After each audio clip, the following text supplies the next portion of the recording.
Today on the 10-12 podcast, myself, Chase A. Kiddy, and our guest, Zach Kinger King, are making picks for every single Big 12 conference game in Week 11. That includes Texas Tech versus Colorado, Kansas versus Iowa State, and West Virginia, Cincinnati, which is not a rivalry. It's not a rivalry. It's not a rivalry. Coming up on the 10-12. Ryan Reynolds here from Mint Mobile. With the price of just about everything going up during inflation, we thought we'd bring our prices down. So to help us, we brought in a reverse auctioneer, which is apparently a thing. Mint Mobile Unlimited Premium Wireless. How to get 30, 30, bit to get 30, bit to get 20, 20, 20, bit to get 20, 20, bit to get 15, 15, 15, 15, just $15 a month? Sold! Give it a try at mintmobile.com/switch. $45 upfront payment equivalent to $15 per month. New customers on first 3-month plan only. Taxes and fees extra. Speed slower above 40 gigabytes. See detail. Being a marketer's no sweat. You just have to manage dozens of channels, launch hundreds of campaigns, score thousands of leads, and okay, fine. It's a lot of sweat. Unless you have HubSpot's AI-powered marketing tools to help you do all that and more. Get started at HubSpot.com/marketers.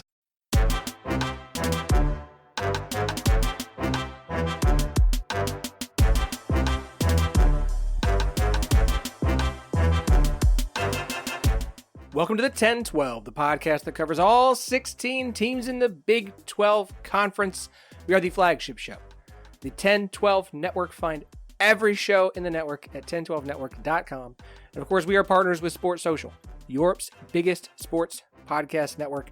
I'm your host, Phillip Slavn. Thank you for joining us for the Week 11 Picks episode.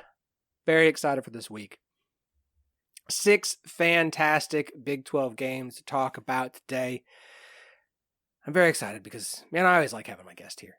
I say guest. He's a co-host at this point. Like, it's not a guest anymore. When you're here every single week through an entire football season, you're not a guest. You are a part of the family. That, of course, is our good friend, the man from BetMGM himself, Chase A. Kiddy. Hey, I don't know what kind of brain fart I had.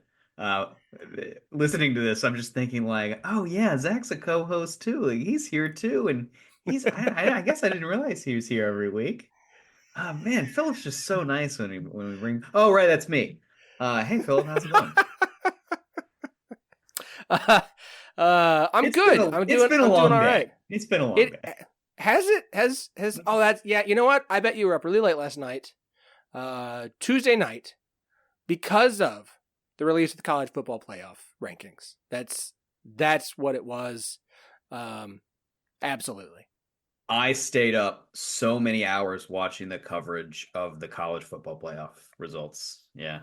It was. And I was scrolling Twitter feverishly to get as much BYU slander content as I possibly could, and just like angry scrolling about it because it's ridiculous. The sheer insult to the entire Big 12 to have BYU ranked at 9 behind some of the teams they're ranked. Just, and what just eye test. We got a committee talking about eye test. Eye test. We're talking about eye test. Eye test. All right. Well, we won't be talking about the eye test. Well, we might talk about the eye test a little bit on here. Joining myself and Chase this week is actually a guest. He is, if you have listened to the currently on hiatus We Hate Your Team podcast, you know that it was hosted by our very good friend, Kelly Ford, a.k.a. K Ford Ratings, and his co-host and friend of our friend, Kelly Ford. He is Zach Kinger King. Kinger, welcome to the show, man. Yeah, thank you guys for having me. I will say, when you guys reached out to me to do this, my first thought was, wow, they really must be stooping real low in the podcast world to invite me back on the show. Must have had a bunch of people say no to this, but I'm really appreciated, really honored to be back with you guys. As you mentioned, the We Hate Your Team podcast has been on a little bit of a hiatus. Have been missing it with my boy Kelly. So the opportunity to get on here, talk some ball with you guys, and dive into the fantastic Big 12 conference. Really exciting opportunity this week, and I'm looking forward to breaking down these games with you guys. Look, you are a guest among such names as Kelly Ford and Gary Seegers and Rob Bowerin and Tyler Shoemaker and Brian Fremo. Like you are among a very, very very good collection of individuals that we have had the absolute privilege and pleasure of having on the show to make picks with us each week. So you are right there on the wall with all of them. There's no pecking order. You are all held in very high regard to us. So seriously, Kinger, we've been talking about this like all season long, and this was the week we made it work. So I'm thrilled to have you here.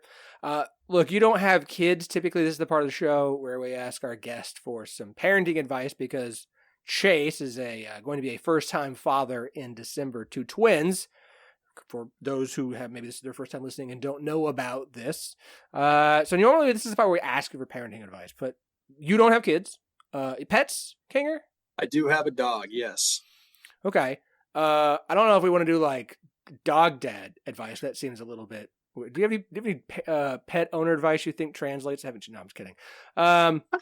However, Chase brought up a really funny idea. So, Kinger, let's ask this. What is something that you enjoyed doing child-free that you think Chase is going to miss the most once he's got two screaming, crying, hungry, tired, and needy twins come December? Well, I will say I was not aware. I heard right before the show you guys informed me, Chase, congratulations on becoming a first-time father. And now finding out right here at this very moment, you don't have just one, but two on the way.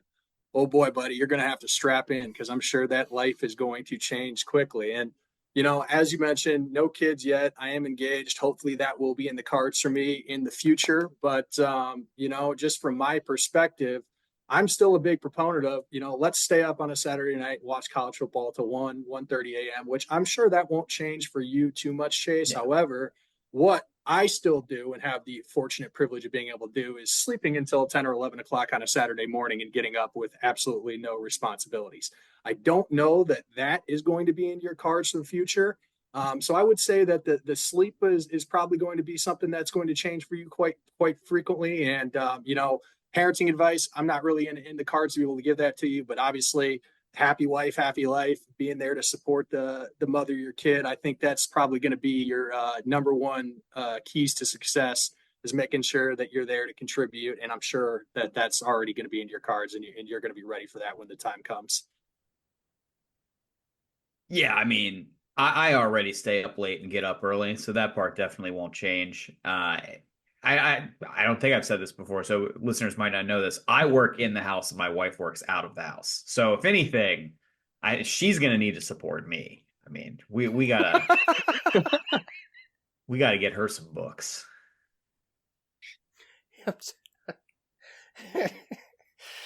Is she gonna? You let her listen to an episode previously, much to your own mistake. Maybe skip this one too, yeah. Just as a thought. I do.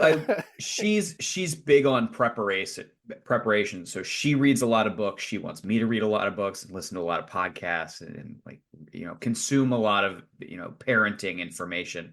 And I love the idea that somewhere else, somebody's in a similar situation to me and is going to be a first time dad. And their partner is always pushing them. Like, you really should like read more and try to find out as much as you can. And I love the idea that person every week flips on 10-12 network podcast. It's like, honey, I am learning so much about parenting. Like, oh, really? What are you listening to? Oh, it's a Big 12 football podcast. A betting podcast. Yeah, no. Yeah. The picks are 50-50 at best, but the parenting advice is 10 out of 10. 100, straight 100. It is easily over 500, hitting about 75-78% on the season. Okay.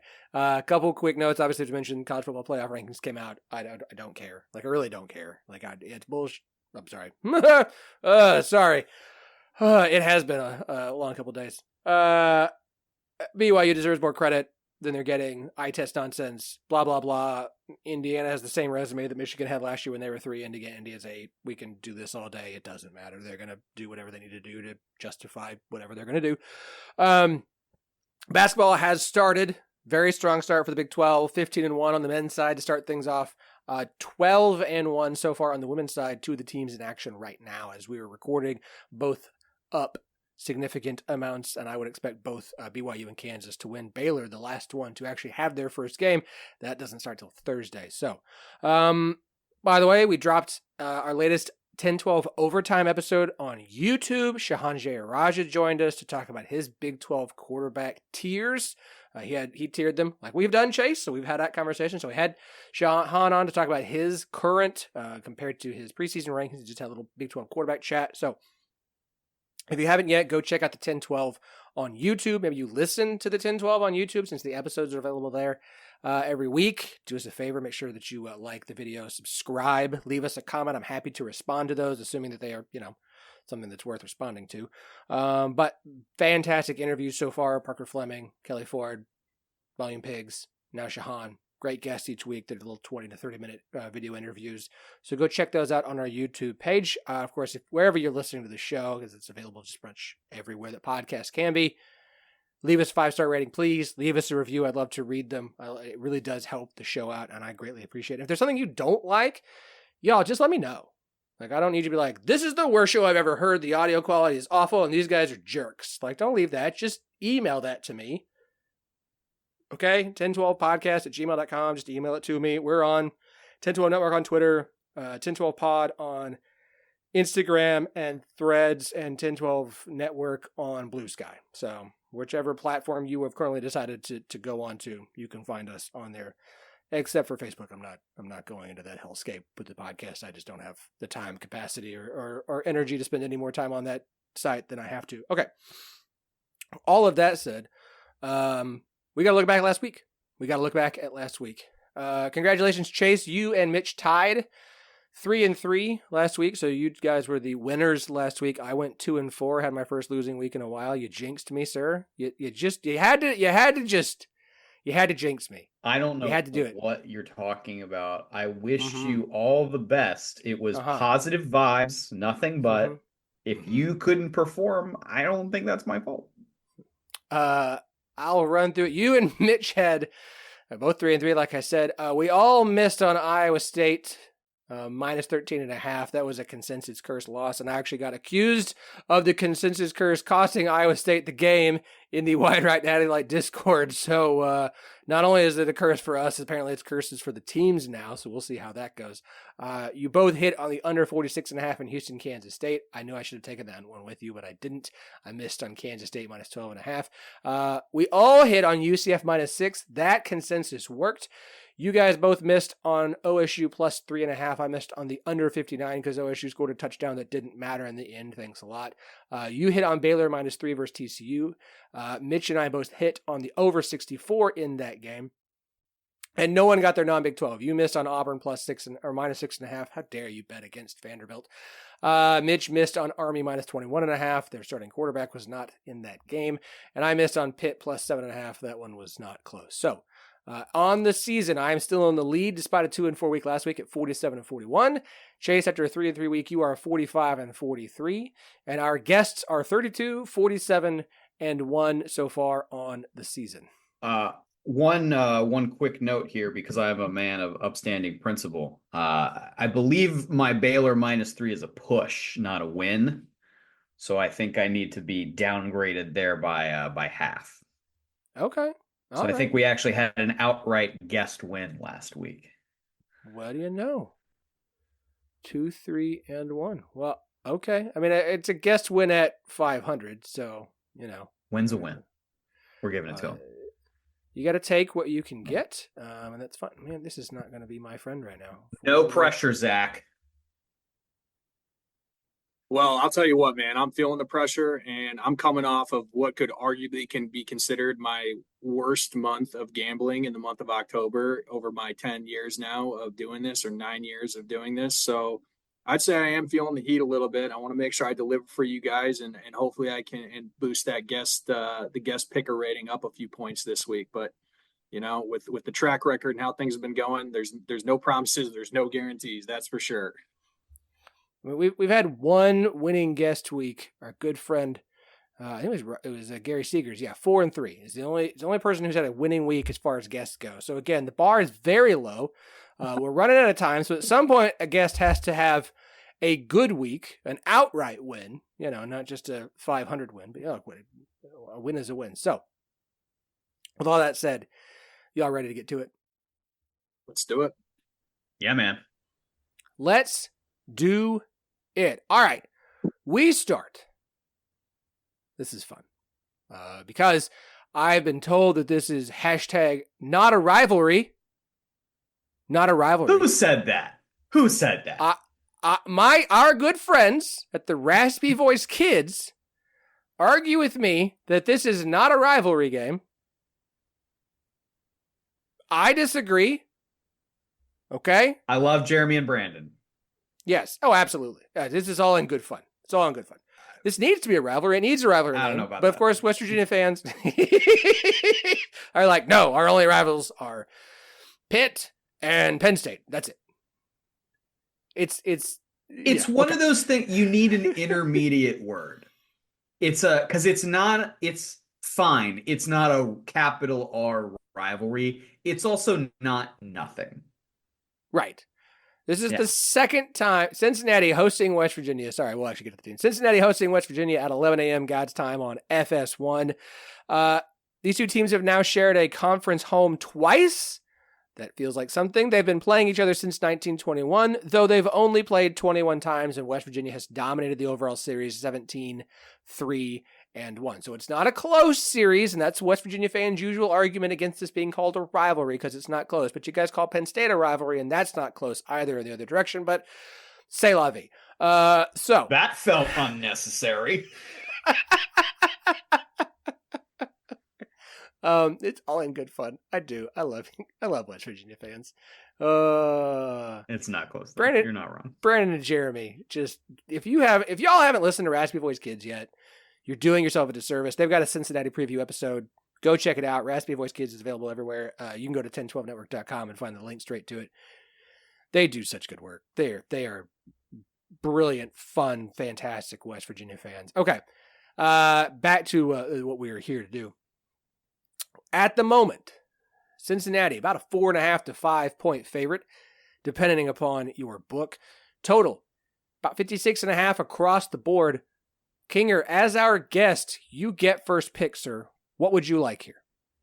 Well, I just want to comment real quick on the rivalry thing. I'm with you guys. Maybe not a top tier rivalry or tier one in both these fan bases' opinions, but I mean, going back to the Big East days, I maybe lean slightly towards more so the basketball rivals, but I absolutely think that this is something that both programs, I think we can use the R word here. And both guys coming off bye week here. Neither team's been particularly strong at the defensive end. Pretty contrasting styles on offense. West Virginia, they like to run the ball. Got a committee there that's been successful behind a pretty good offensive line.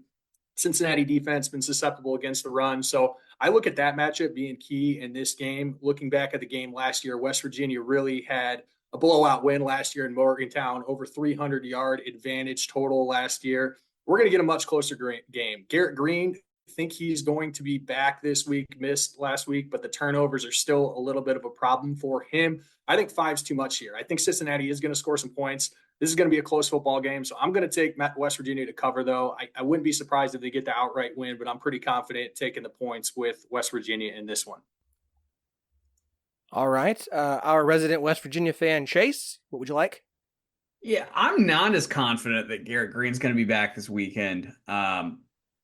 So I think that's something to keep in mind. I ultimately think if you like the West Virginia side of this, it really, I don't want to say it doesn't matter who plays, but I think you can get a good offensive performance out of either one of them.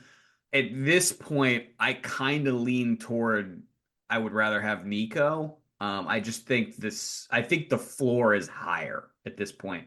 I think there are less tragic plays when Nico is involved, even if he doesn't quite have the same running dimension, all the way out to where I would say Garrett gives. So that's, I think, maybe my quarterback breakdown.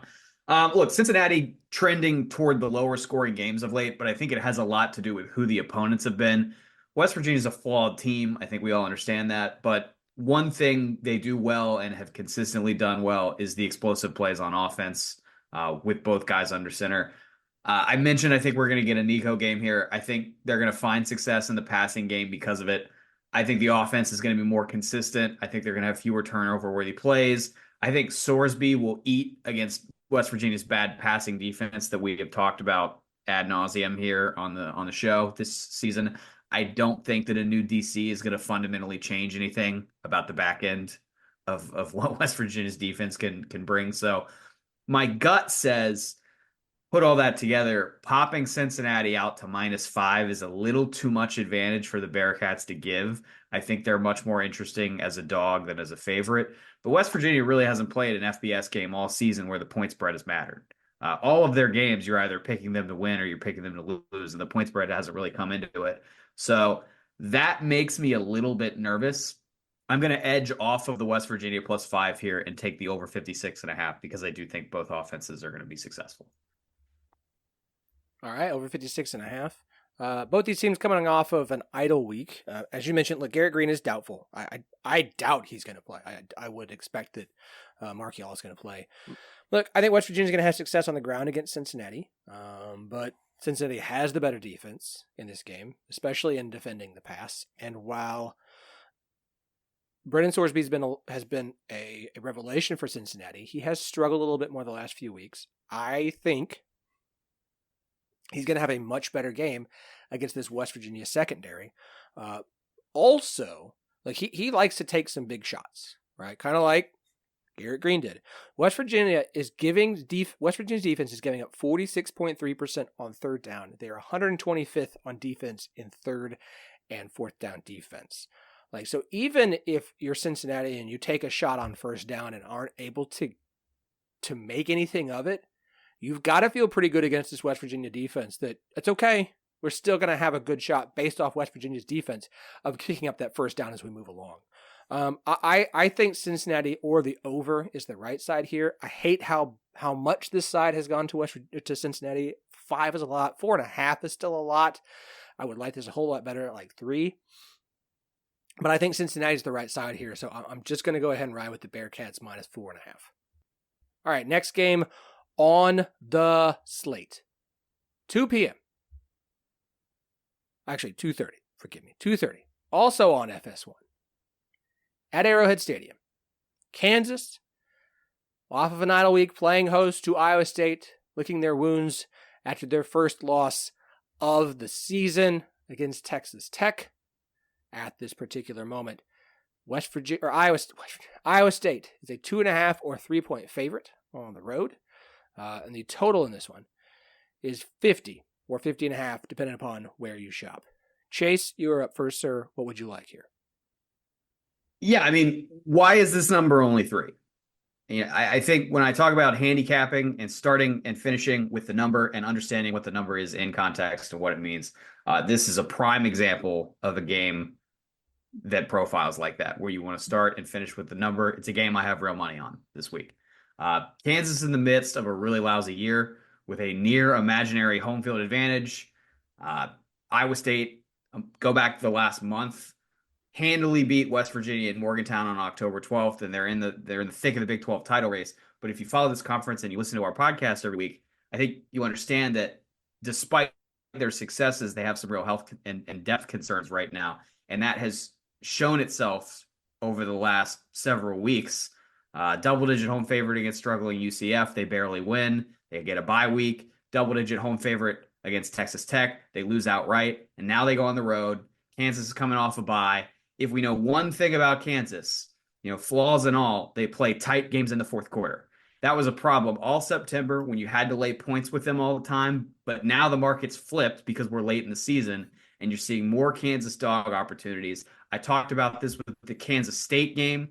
All those same points still apply. I like Kansas +3 here. I don't know if they're going to get the win, but I know I'm interested fundamentally in getting this Kansas team as a dog because they're going to play close late, and we know Iowa State has some issues right now. So I think the number is cluing you in on what's going on with this game, and you have to read the number way more than you have to read the teams here.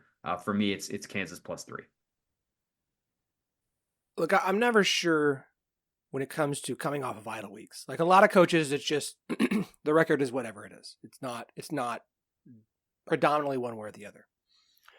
I will say for Leipold, it leans to they play pretty darn well off of the idle week. Now, they lost in year 1 at Kansas. That's year 1 at Kansas. But outside of that, his record's good. His record is pretty good off the idle week. at Buffalo as well. And this is the second time they're coming off of a idle week. The first time they did it this season, they destroyed Houston. Coming off an idle week, and you want to say, like, Andy said this on the show Monday, is like, you'd rather have Iowa State coming off of a win than off of a loss, because you don't want to play a team that's good off of a loss because you feel like they're going to get some things figured out. I just think the depth issues at linebacker are finally starting to hurt them. I'm really tempted to take Kansas here. I'm even more tempted to take the over.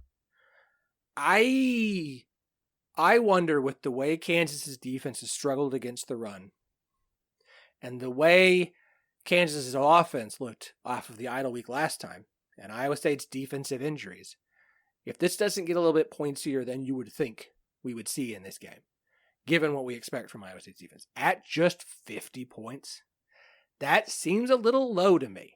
Like, I can see, yes, a close game that can go either way, but that's like a 28-24 kind of game.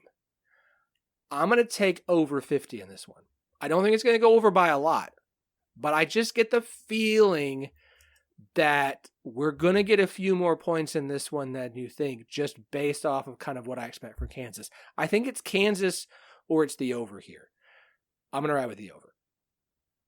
Kanger? I think you both bring up some really good points here. And, you could kind of see with this Iowa State team, they've been flirting on the edge with taking a loss here a few times this season. So to see them go down last weekend, the fourth quarter touchdown last week versus Texas Tech, finally getting that first loss in the schedule. Not entirely surprised to see that. I'm going to go the different direction here. I think the points you made about Leipold coming off the bye, historically been pretty good, but this is a team that has beat Iowa State and Matt Campbell the last 2 years. And I worry about Kansas and their turnovers on the offensive side of the ball. They have played a lot of close football games. The depth on the side, on the front seven with Iowa State, definitely not as deep or as talented as maybe it has been in years past. Kansas does have the ability to run the ball, but I still not ruling out that offensive line for Iowa State and their ability to kind of control the clock in this one. I do think we're going to see a little bit of a shift. I think this is an important game for Iowa State, right? They need to keep their, basically they got to win out here to keep their college football playoff hopes alive. I don't really think the Arrowhead home field advantage brings much into play, and I still think Iowa State's the more talented team here. So I'm going to take the Cyclones -3 on this one. I know what you guys are saying on the line, but I think we're going to see Iowa State win this one by 7 to 10 points and dominate this one physically. I got you 2.5, so it's even better than 3. 2.5, perfect. It's even better. Let's ride. Absolutely. Always take. Mm-hmm. Always take that side. All right, moving on down the list, we've got big noon Saturday, big noon kickoff on the road, not at the Big Ten this week for what feels like the first time all season. They're on the road to Lubbock, Texas for the first time as Texas Tech welcomes in Colorado. 3 o'clock kickoff on the Big Fox.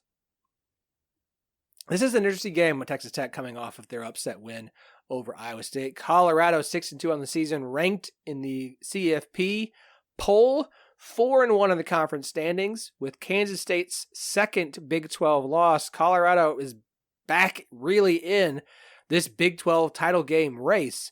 This is a huge one for them on the road. Right now, Colorado a 3.5-point favorite, pretty much consensus across the board. Total in this one is 62.5. I am up first. I have gone back and forth on this game a lot.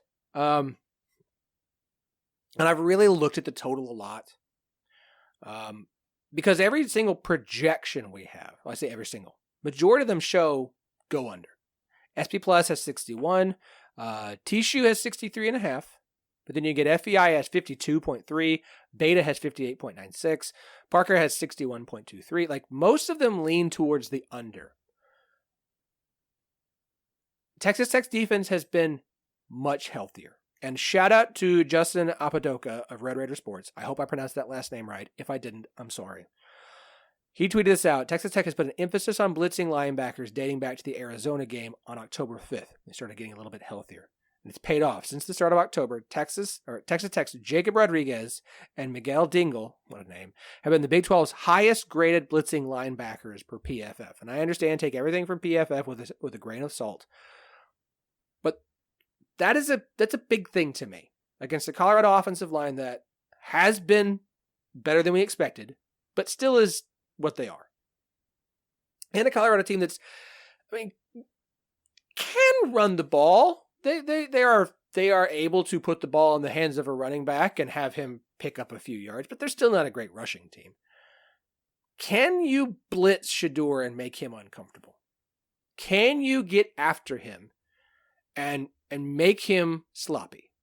Like, this is a Texas Tech team that was coming off of back-to-back losses, blown out at home by Baylor in a rivalry game, a very close loss to Texas Tech. Then you go on the road and play Iowa State in the way you did. They're just such an all-over-the-map team. I want to take the under, but I'm a little bit scared of it. I'm not going to take Texas Tech because, y'all, this team is so up and down. Even at home, off that big win, like, I don't want Texas Tech. I don't want to take Texas Tech off a big win like that. This seems like a spot to fade Texas Tech. So I'm going to take Colorado -3.5 on the road. I like the under. I like Colorado better. I'll take the Buffaloes. Kinger? I'll go ahead and just take exactly the other one that you just did in there, Phillip. I'll go ahead and take the under in this one. And I like it for a lot of the reasons that you just said. I mean, Colorado Deion deserves his flowers this year. Colorado has been an impressive team. Offensively, so many weapons. Travis Hunter is the best player in college football. In my opinion, I think a lot of people share that same view as me. The offensive line has definitely been an improvement. But I look at the other side of the ball, and I think that Colorado's defense has really taken a significant step this year. And Baron Morton and that Texas Tech Raiders offense, they have some firepower, but coming off that big win, as you mentioned, some of these teams, you have a big win like that, they might tend to start a little bit slow, maybe sluggish in this next week. So I think we're going to get a little bit more of a grinded out football game in this one. I think Colorado is going to win the game. They've seemed to really find their stride offensively, but I do think Texas Tech has a quality defense here. I think we're going to have a back and forth football game, and I don't think we're going to see these offenses really explode either way, one or the other. I think Texas Tech is going to be able to get some pressure on Shador. So I also lean Colorado with the spread, but I'm going to take the under for this podcast purposes. I'll take the under 62.5, whatever you have the line at. That's going to be my pick in this one. 62.5, sir. It is yours. Chase? I had Texas Tech plus the points locked and loaded for weeks for this game. And then they had to go and win in Ames and totally mess up the market and mess up the number we were going to get. I'm super bummed about it because, you got to go back to square one on capping this game. So I'm tempted to take Colorado here like Phillip did because, you kind of get to buy Colorado at a more reasonable price off of a buy. And, I've talked about how I like Colorado in dog spots, but I've also started to think about them almost like a basketball team where when they're playing a lot of these other mid-table Big 12 teams, it's almost like they're few guys like Hunter and Jimmy Horn and Shador. They're just so good, even though the rest of the roster is kind of whatever, that they impact the game so much more heavily than other players, especially Travis Hunter. And it's almost like watching, what was that Auburn basketball team a couple years ago that had like a lottery pick and the rest of the team was just like utter garbage, but he lifted them to like borderline Sweet 16 skill level because when you have one great college basketball player on an average team, that's what happens. That's kind of how I see Travis Hunter on Colorado. So I almost want to bet Colorado. I think it's going to be the under for me. I also see this as a grindy game. I think Colorado's offense is going to be maybe a little bit more intentional, a little bit more methodical. I think the defense will find some success against Texas Tech. So I'll take the under 62.5 as well. I can't get there with either side. If this was 3, I think it'd be Colorado. At 3.5, I'm going to bet the under. I love that we all agree on the total side here. You guys are welcome. That I've gifted you a win, and I'll take the loss. Being that I think there's a 63 at DraftKings. Is there? So I will take under 63. Where? Hold on. Let's refresh this. Maybe I'm just behind here. Let's take a look. See, look at that. Scroll it. No, that's too far down. No, it's gone again. Scroll. And it's gone. And goodbye. And it's good. All right, 62.5. So that was fun. So it was fun while it lasted. Okay. Speaking of things that last, CharlieHustle.com sponsors here the 1012 podcast and the 1012 network. If you want high quality, vintage inspired collegiate apparel, then you need to go to CharlieHustle.com and start shopping today for yourself, for friends and family, for the holidays. If you've got a Big 12 fan in your life, and I assume you are, because I don't know why anyone else would be listening to this podcast unless you love the Big 12, or you're just a friend of Kinger. Maybe you're like Kinger's like fiance. Maybe Kinger has a woman in his life who wants to listen to the sports podcast that he does. I don't hold it against my wife. Like if she did a podcast on murder mystery books that she read, I might listen every once in a while, but probably not to every episode. So, but I assume that you are listening to the show as a Big 12 fan. You have other Big 12 fans and friends and family who would enjoy what you will find at CharlieHustle.com. Not only because the designs are awesome, but because they are super freaking comfortable. I cannot emphasize how much you will enjoy just wearing them to you until you try them on for yourself. So go to CharlieHustle.com, shop around. If it's on sale, great, throw it in the cart, check out, congratulations, let us know what you think about it. If it's not on sale, 101215. That's the promo code. TEN1215 gets you 15% off all non-sale items. Again, that's 101215. TEN1215, 15% off all non-sale items. Go support Charlie Hustle. It helps us out. We like them a lot. We love that they love the Big 12. We appreciate them supporting us this year. Great partnership. Love what they do. Love what they put out there. Charlie Hustle, vintage made fresh. Next on the list, a game that you would think is a first-time ever matchup, but you would be wrong. We've talked about them all season, but this has a game that's been played before. Arizona State and UCF. The Sun Devils hosting the Knights at 6 p.m. God's time on ESPN2 out there in Tempe at the moment. Arizona State is a 2.5 to 3 point favorite. Total in this one is 55.5, 56, depending upon where you shop. Kinger, you are up first, sir. What would you like here? UCF, this has just been a bit of a roller coaster year for them. And I don't really love that I'm putting myself in this position again. I loved UCF at home a few weeks ago versus BYU. Didn't go in my favor, but I think I'm going to get back on the train with the Knights in this one. I think I am going to take them as the 2.5 point underdog on the road. Dillingham's got this Arizona State program moving in the right direction, definitely improved from where they've been the last few years, trying to become bowl eligible for the first time since 2021. Or actually, do they have 6 wins, Phillip, or are they at 5 currently? Arizona State? Yeah. 6 and 2. Arizona State has 6 wins. So they're already bowl eligible, so they already accomplished something they haven't done in a few years. I think the injury to Scatabo, running back for Arizona State, I think that does cause a little bit of an issue with them offensively. He's one of the more efficient backs in the country. I like what Arizona State does on defense, but I think this QB change that Malzahn and the Knights have finally gone to Rizek, I think that's been correct for them. And I think this is a team that has found some life again. And I think this is one that they're going to be able to cover this football game. I don't know that I would go out and say they're going to win it outright, but I really like this one to be close. I like the UCF offensive line. They've got the ability to move those big bodies. RJ Harvey, very elusive back, very quality running back here. So this is a big one for the Knights to get back to 500. They're still trying to hunt to become bowl eligible. That'd be disappointing if they didn't after the start that they had. Close ball game, but I'm going to take UCF in this one. I'm going to go back to the well. It's been a few weeks since I've been on them, but I think this is a pretty good spot for UCF. Chase? Yeah, I mean, Dylan Risk is the answer. It is that simple. This is a totally different UCF team. And when you have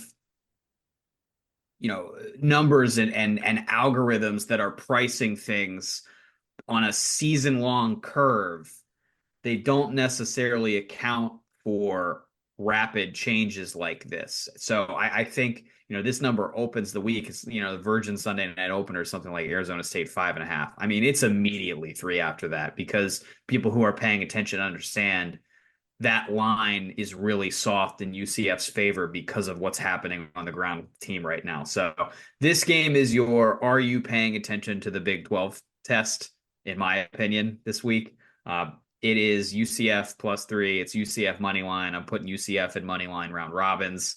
It's your Big 12 bet of the week. UCF +3, easy. I don't have a lot to add here. Like, I don't overvalue UCF's win over Arizona. Everybody's looking good against Arizona, and that was the space game. And as you should probably know by now, especially if you listened to the show last week, UCF doesn't lose the space game. Now, I looked at what happens after the space game. UCF's pretty much always on the road, but the record is there's nothing there. Here's what I am. The re-entry game? Is that what that would be? The re-entry game. Yeah, the entry game. Shout out to our good friend Parker Fleming, friend of the pod. As I watch the Bet US College Football Pick show that he is on with our good friend Gary Seeger. They do it Tuesdays and Wednesdays on YouTube. I would suggest you hop in. I'm usually in there on Wednesdays for the live show so that I can hop in the chat. It's a good time. Parker made a really good point. These two teams play offense very, very similarly. So they're going to be familiar with what they're seeing on offense on the other side of the field. This isn't going to be some wild, like, oh, we don't never seen this before. It's not like they're going to play the triple option. Okay. There's a lot of similarity in what they like to do. In this situation, where Arizona State does not have Scattaboo, I think that gives UCF the edge. I'm about to consensus curse us here and give Arizona State the win. But I'm riding with you guys at UCF +3. I'll run through the projection numbers, and this is the other thing that back me up here. SP Plus has Arizona State -2. TSU has Arizona State -1.5. FEI has Arizona State -1.4. Beta has Arizona State, but -1.9. Parker's the only one that has Arizona State covering at 3.59, and then Kelly Ford, of course, gives UCF a 53. Actually, Kelly Ford gives UCF a 53% chance to win. None of these numbers are taking the fact that Cam Scattaboo is not expected to play in this game into consideration. UCF is the right side here. Let's go, fellas. Group squad ride on this one. I love it. That's on the 10-12 podcast. We call that the consensus curse because 9 times out of 10, Arizona State will win by 2 touchdowns now, or by a late touchdown that kills us when they win by 5. I like the consensus curse name. Yeah, it's lots of fun. All right, moving on down the list. We have at 6 p.m. God's time on FS1. FS1 is just put on FS1 on Saturday and just don't change the channel because you're going to get Big 12 football all day long, basically. TCU, the Horned Frogs, hosting Oklahoma State in Fort Worth. Oh, TCU currently an 11 to 11.5 point favorite in this one. Total at 66.5. Chase, I believe you are up first, sir. What would you like here? Yes, I have the honor and privilege of talking about this game first. I'm so lucky. I get it. Nobody wants to bet Oklahoma State right now. It's really bad. There's no sign of relief. Why on earth would I lay 11.5 points with TCU? I correct me if I'm wrong. TCU hasn't won an FBS game by more than 11 points all year. So I'm not sure about this number. It's moved, I believe, from 8.5 where it opened. So we got 3 points of line movement. Again, I understand why Oklahoma State feels very dead. I just think at 11.5, there has to be some buyback point here. So I think the over is pretty interesting. I think a lot of Oklahoma State and TCU games sort of play toward the over, but when you're getting near 70, I think I'd rather just take the points with Oklahoma State and get a reasonably competitive game with a wide open backdoor against the TCU defense that hasn't inspired a lot of confidence this year. The online this week has been fun because TCU and Oklahoma State fans have been arguing constantly about whose defense is going to allow the other team's offense to run up the scoreboard on them. It's a battle of fan bases of whose run defense is worse. It's Oklahoma State's, by the way. I'll just go ahead and put the kibosh on that debate. Has that been the big argument online this week, Phillip? Between TCU and Oklahoma State fans. Oh, okay. Yeah, between TCU and Oklahoma I didn't State. know if there was anything As else for Oklahoma State, people were arguing about online this weekend. As for Oklahoma State, you can always tell things aren't going at OSU when Mike Gundy starts going off on Society Today rants, which is what he did, and calling out his fan base as being a bunch of broke people who can't pay their bills. Now, look, when you read the whole quote, this is why I make the joke about Society Today. It was very much like he's trying to talk about politics and people online and blah, blah, blah, blah, blah. But it came across awful. He dropped a air quotes apology that was on par with that. No. That's what I wanted to ask about. What on earth? I know, not betting related, but does he know the Tony Hayward context? Is he familiar with that South Park episode? Because I thought that was such a strange choice. That's a really funny clip and a really funny episode of South Park. And it's a great clip. I have it's a great episode. No idea why he was using it. He drops somebody wrote this for me apology on Twitter late on election night when no one's paying attention. Smart. In terms of like the universe, strategic comms and crisis comms, that's 101. Brilliant. Well, I mean, which is the antithesis of the comment he made. And then the school president put out a statement today on Wednesday, basically calling him out. Things are going great there. Things are going great. I'm going to tell you right now. I have to use the Bet Saracen app as an Arkansas resident. I already put $1.04 on the over 67 because that's what I got the total at. On like Monday when I was recording with Melissa Triebwasser for her TCU podcast. Go. We don't have a TCU show on the network. Go listen to Melissa. I'm taking the over. TCU's defense is bad enough to let OSU put up some points. OSU's defense is bad enough to let TCU put up a lot of points. I understand the total is already really high.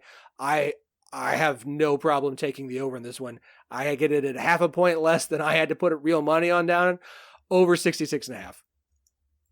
Ganger? I don't like what I'm seeing from this Oklahoma State program either. And I know internally, Phillip, it's got to be killing you right now with all the hype going into this year, the returning production, and kind of how everything has unfolded thus far this season. I feel for you guys, right? And, I said I don't want to use the Q word in this because Oklahoma State has still been in competitive football games. Things have really just not gone their way. Now, that being said, with kind of some of these recent developments, their defensive performances the last month and a half has been horrendous, 38 plus points in 5 straight games. And I don't think that bodes well versus this TCU team with Josh Hoover, 3rd in the country in passing yards. They can really sling it around. But on the other side of that, as Chase said, I mean, TCU defensively, they've struggled as well, particularly against the run. Bottom tier in the FBS here. I think if Oklahoma State can control the clock, limit the turnovers, Ollie Gordon seems to be finding his rhythm a little bit.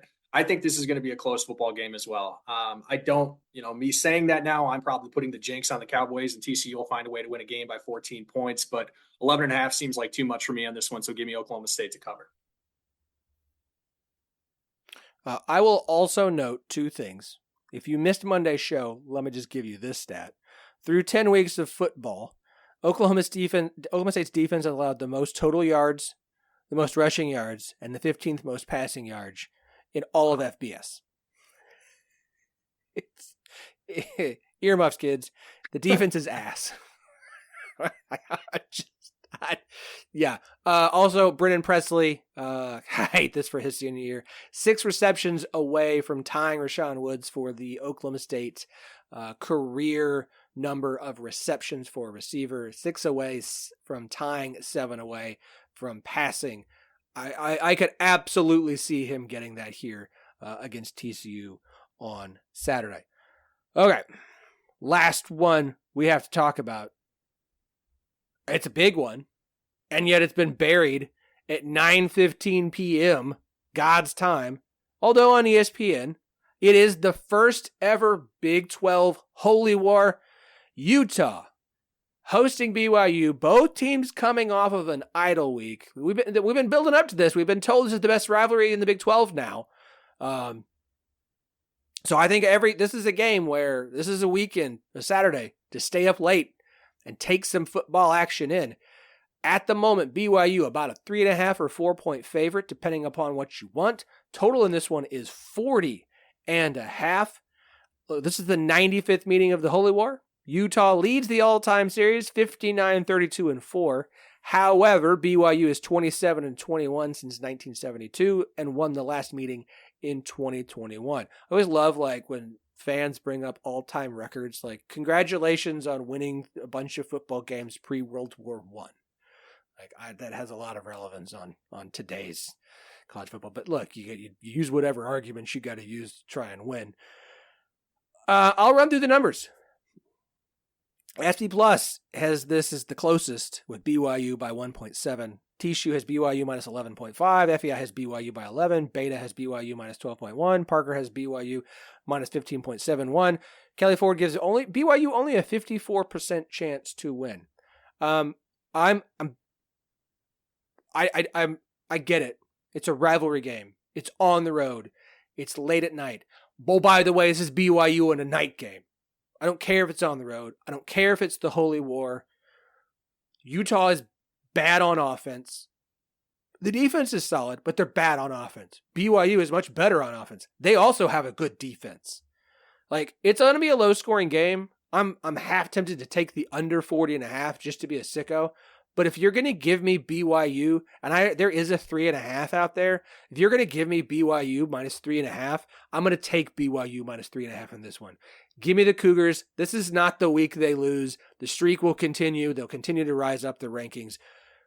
BYU's winning a second straight Holy War. This is one I'm trying not to overthink either, Phillip. You said night game, Salt Lake. This is a rivalry game. Teams have really struggled playing in Utah over the past few years, specifically in those night games, but I'm just not going to dance around it. Utah is bad offensively. They've been searching for answers all year long. I really like what BYU does on the offensive side of the ball. The running game really makes it easier for Retzlaff in that offense.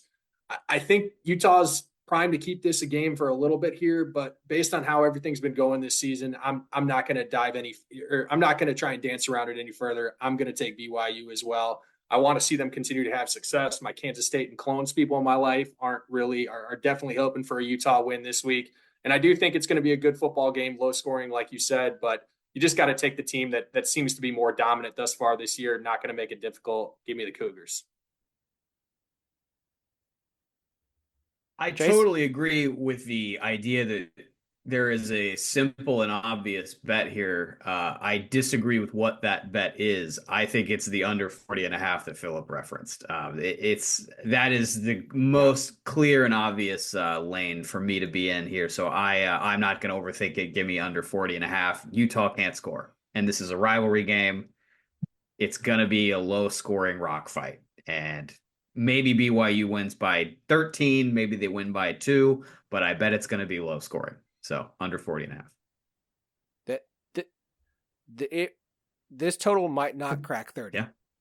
Wouldn't be surprised. It might not top 30.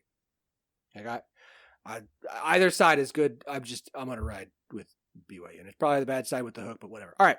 We wrap this show up the same way we do every week by picking a non-Big 12 game of everyone's choosing. Kinger.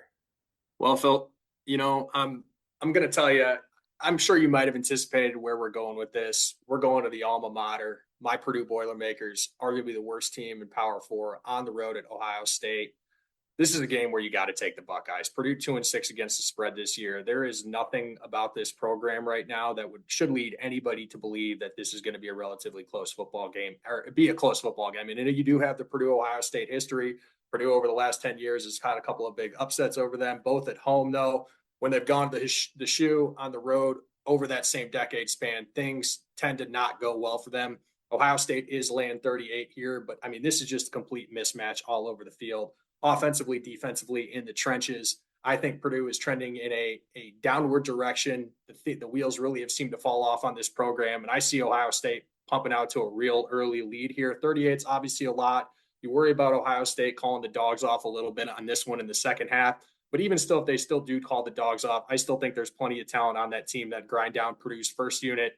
Doesn't matter who's out there on the field. So I really like the Buckeyes at home this week, early 11 o'clock game as well. And I think Ohio State's really trying to make a statement, continue to build that push as they head towards the college football playoff here. So I'm going to take Ohio State. I haven't bet against my team all year long, but I'm going to do it this week. I'm going to take Ohio State, and I think they're going to destroy Purdue this weekend.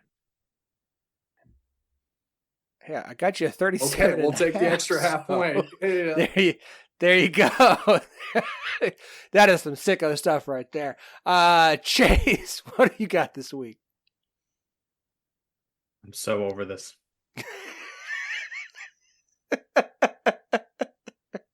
You move your desk 4 feet to the left, and all of a sudden the Wi-Fi doesn't know what's going on.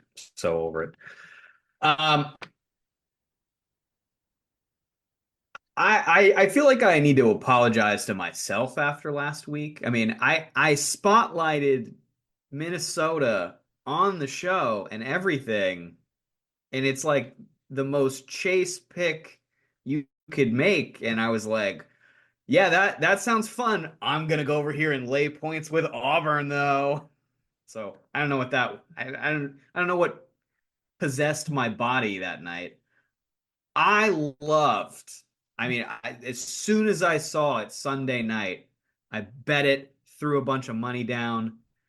Oklahoma plus 2.5 at Missouri. I was all over it, loved it. The problem is it's now Oklahoma -3. So I can't really advise that after 5.5 points. Oh, I mean, even if there's a 2.5, it's still there's a 2.5. There's a 2.5. Movement. It's just, I don't really want to do that. So instead, my colleague John, I'll sound like a professional. My colleague John Ewing at BetMGM, good stat out to this week. SEC underdogs 29-13 against the spread in conference games this year. That is 69%. Nice. Several options, including at one point Oklahoma plus 2.5 to follow that trend. The one I'm going to go with here for the show is another one that I spotlighted in my best bets column over at BetMGM, and one that I really liked. Florida plus 21.5 at Texas. I think Florida, because Napier has been in every hot seat article that has been written for 24 straight months, Florida has been kind of undervalued. If you watch them play, they're a pretty good dog. Like they don't win a lot of games against these, top third SEC teams, but they're really competitive and they're a good cover team. And then on the Texas side of it, since Quinn Ewers has come back from that abdominal thing, he just hasn't quite looked the same. Now, maybe he looks way better this week coming off of a bye week, but I just think Texas hasn't quite been the total juggernaut team that we thought they might be in late September over the last 3 or 4 weeks. So a giant number like this, 21.5, I'm going to take the Gators here plus the giant number and think maybe they stay inside that margin. So, Chase, last week you mentioned it. I did. You skipped Minnesota. Yeah, I don't know what that was. An unranked road favorite. It's my thing. It's my trend. The principle. It's your principle. This week, I'm glad you brought this up. So, yes, there is a game that matches that. It's Phillip is referring to South Carolina at Vanderbilt. So Vanderbilt's a 3.5 point. I'm sorry, South Carolina is a 3.5 point road favorite as an unranked team at Vanderbilt, and who is the ranked team? I wonder. I have South Carolina in my column on BetMGM, so it's not like I don't like the South Carolina side of it. I wonder though. And this is a good conversation probably for a different podcast episode. But I wonder, you just start to wonder about rules like that and the weird corners where they start to fall apart. And the magic of that stat is people see the small number next to the team name. They see the ranking and go, oh, that team's good. It's ranked. That team's good. Ranked team beat unranked team, right? It's very caveman brain. I just wonder if some of that gets undone when the ranked team is Vanderbilt. And the unranked team that's the favorite, which is supposed to be like in theory this unheralded team that's undervalued, and the market is sort of stealthily nodding at how good they are by making them this unranked favorite. Well, that team just beat Texas A&M a week ago, and Texas A&M was in sole possession of first place in the SEC, and South Carolina like beats them pretty convincingly. So it just, I wonder if the Minnesota thing is a whiff, right? Because I spotlighted it. It was an obvious pick. It falls into exactly what I'm talking about with like an unheralded Minnesota team on the road against the top. But this South Carolina thing, it feels different to me. So for the purposes of what we do here, where I only have one spot, I only get one non-Big 12 pick, and I'm trying to cash in on that. I'm actually going to stay away from that because I think it's a more risky play than usually what you get with these unranked favorites. So that's probably 3 minutes too much explanation on that. But it's the game I have thought the most about this week because it's so fascinating. I think it's fair. South Carolina has actually been a good team. Vandy there's enough tape on Vanderbilt at this point to kind of like they're not going to surprise anyone anymore, right? But then on the flip side, you've got to deal with Diego Pavia. And so like that game just feels like a stay away because of the teams involved. It's an absolute stay away, even though I went there and immediately was like, oh, Vandy. So I am not doing that one either, even though I also enjoy that principle. I'm going to go to a game where everybody whose numbers I trust tell me the number is wrong. I'm going to go to the ACC, where NC State, there's a 3.5, is a 3. I have a 3.5 FanDuel, 3.5 point favorite, home favorite over Duke. SP Plus has NC State minus 2.1. TSU has NC State minus 1.5. FEI has Duke minus 1.3. Beta has Duke minus 2.55. Parker has Duke minus 4.15. I'm not going to go full-blown like wrong team favorite here, but especially now that I've got a hook that I can go with Duke at 3.5, not that I like either of these teams, I'm going to take the Blue Devils on the road plus 3.5. I don't know that they're going to get the win outright, but because I think that's actually in play here, I'm going to go ahead and take them. I'm riding with my people here. I'm riding with all my stats guys that I like. So, you know.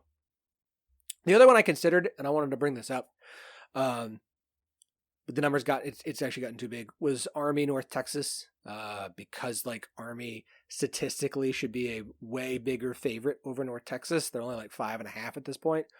But because the starting quarterback's out, and we saw what happened last week against Air Force when Army's offense struggled against a bad Air Force team because they didn't have their starting quarterback, despite every single statistic, like the lowest one is Parker at Army by 7. Everyone else is like double digits. I was just like, I had to stay away. I had to stay away from it. Can't count out Chandler Morris in that one, in my opinion. I like the assessment on that. Yeah. I'd take the over in that one, though. North Texas puts up some points.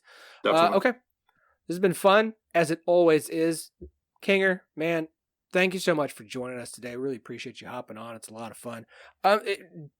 You do this outside of just an On Hiatus podcast. Where can everybody follow you? What platforms are you on? Are you posting stuff for everyone to see, man? It's really taken a step back this year, Phillip, but, just hopping on here with you guys, maybe we get back in the game a little bit. As you said, we hate your team on the hiatus currently, but I can be found on Twitter at ZKinger20. Still locked in 14 hours a day, 12 hours, whatever the start to finish is every Saturday. So I'm still very active, still following it as much as ever. Hopefully maybe me and Kelly get the gang back together in the future, but I just want to say thank you guys again for having me. It was really fun to be on. I love what you guys do with the 10-12 network.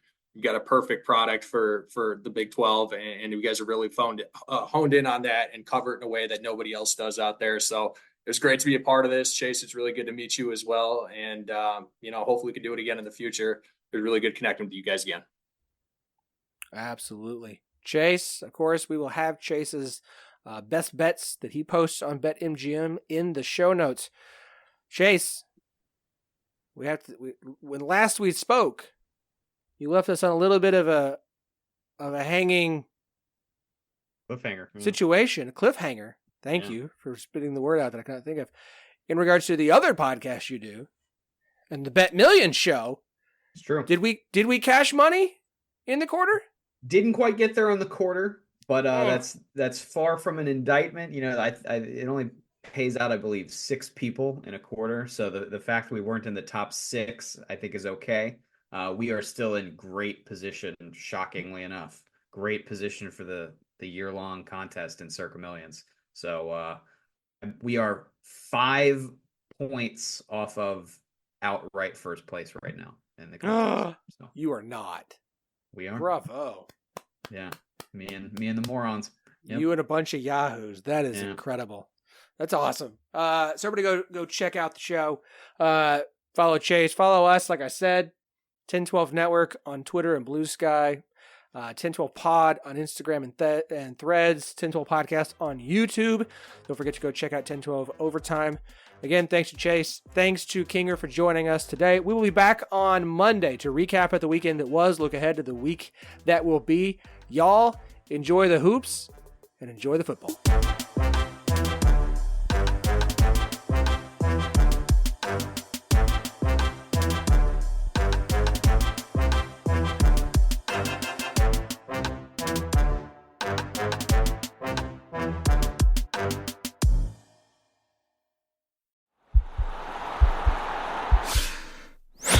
This podcast is part of the Sports Social Podcast Network.